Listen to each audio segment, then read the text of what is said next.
Tahukah kamu bahwa ada seorang ulama yang berasal dari Banjar, akan tetapi berdakwah dan memiliki pondok di Pulau Jawa, hingga beliau dijuluki sebagai mutiara dari Banjar?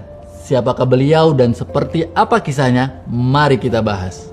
Beliau adalah Tuan Guru Muhammad Syarwani. Beliau lahir dari pasangan Haji Muhammad Abdan dan Hajah Halimatus Sa'diyah di Kampung Melayu Ilir, Martapura, Kalimantan Selatan pada tahun 1913 Masehi atau bertepatan tahun 1334 Hijriah. Sejak usia kecil, beliau sudah memiliki minat yang kuat dalam mempelajari ilmu-ilmu agama. Dengan tekad yang kuat tersebut terlihat oleh pamanda beliau yang merupakan seorang tokoh pembesar ulama di Kalimantan Selatan, yaitu Syekh Muhammad Kashful Anwar. Hingga akhirnya sang paman mendidik langsung di madrasah yang beliau asuh, yaitu Madrasah Darussalam Martapura. Tatkala beliau menginjak remaja, di usia 16 tahun beliau beserta keluarganya bersama-sama menunaikan ibadah haji di Tanah Suci. Dalam perjalanan ini, sang paman Tuan Guru Kashful Anwar dan sepupunya sudah terlebih dahulu tiba di Tanah Suci. Setelah prosesi ibadah haji, beliau memutuskan untuk menimbah ilmu di Tanah Suci. Dengan arahan dan bimbingan sang paman, beliau menimbah ilmu dengan beberapa ulama di Tanah Suci. Di antara guru-guru beliau di Tanah Suci adalah Sayyid Muhammad Amin Qutbi, Sayyid Alawi bin Abbas Al-Maliki, Syekh Umar Hamdan, Syekh Hasan Mas'ad, dan masih banyak yang lainnya.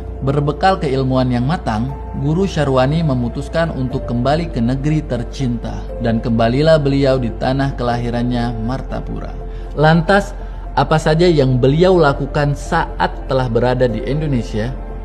Sepulangnya beliau dari Tanah Suci pada tahun 1939 Masehi, beliau mengabdikan dirinya mengajar di Madrasah Darussalam Martapura yang diasuh oleh sang paman, yaitu Kyai Haji Kashful Anwar. Hingga 4 tahun berselang, beliau kembali ke kota Bangil dan membuka majelis ilmu di rumahnya sendiri di kawasan Kauman, kota Bangil. Selama 27 tahun beliau mengajar tanpa memiliki institusi yang mengikat murid-muridnya. Bahkan selama itu pula Guru Syarwani hanya mengajar kalangan orang-orang Banjar dan menggunakan bahasa Banjar. Ini merupakan bentuk menghormati Kyai Jawa di sekeliling beliau tinggal. Singkatnya, di tahun 1970 atas izin Kyai Hamid dan Isarah Al-Habib Husain dan saudaranya Al-Habib Alwi bin Muhammad bin Tahir Al-Haddad, beliau melakukan riyadhah bersama murid pertamanya untuk membaca Maulid Habsyi selama 40 hari. Hingga akhirnya beliau mendapatkan isyarah dari sahibul Maulid untuk mendirikan pondok di Kauman Bangil dengan nama Pondok Pesantren Datuk Kalampayan. Gayung bersambut dengan cepatnya. Ratusan santri dari Kalimantan berbondong-bondong menimbah ilmu dari Guru Syarwani di pondok pesantren beliau.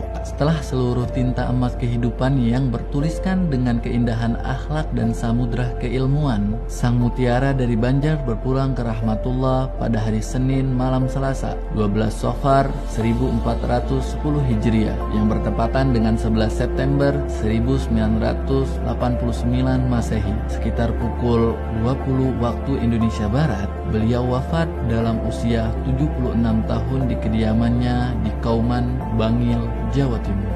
Karena ini hanya cuplikan saja, untuk detailnya kamu bisa saksikan di YouTube Nabawi TV agar kamu lebih tahu. Masih ada yang ingin kamu ketahui?